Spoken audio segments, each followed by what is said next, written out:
Biophilia means a love of nature, and it explains humans' innate attraction to nature and natural processes. And essentially, it's an evolutionary design ethos that's evolved over hundreds of thousands of years as a means to help people understand how they can survive, thrive, and flourish in natural landscapes. So if you see a landscape and it's lots of brown grass and dying plants, you'll immediately know that this is not a landscape that is healthy and that life can't be supported there. But if you see a landscape that is green and there's water and there's rocks and trees and there's fruit and there's berries and nuts and you can see animals grazing, then you know that's a landscape that can support you. So biophilia explains our attraction to nature and helps us understand how a landscape can help us to survive and thrive. So biophilic design, as a result of that, essentially are a set of design principles that allow us to bring elements of nature into spaces, to mimic or evoke that sense that this is a landscape that can help us to survive, thrive, and flourish. Because nature is very good at helping us to overcome stress and also to alleviate fatigue from certain physical and mental tasks.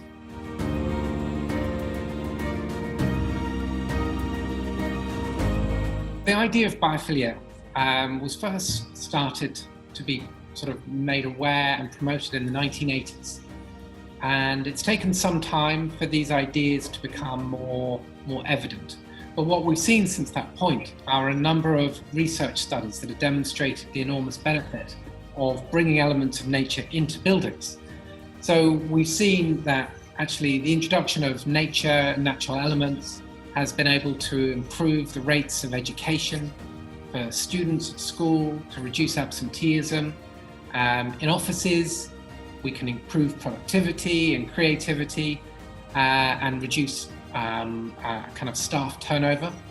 In healthcare, patients can get better faster with less medication. So again and again, we have this evidence that demonstrates the value of it.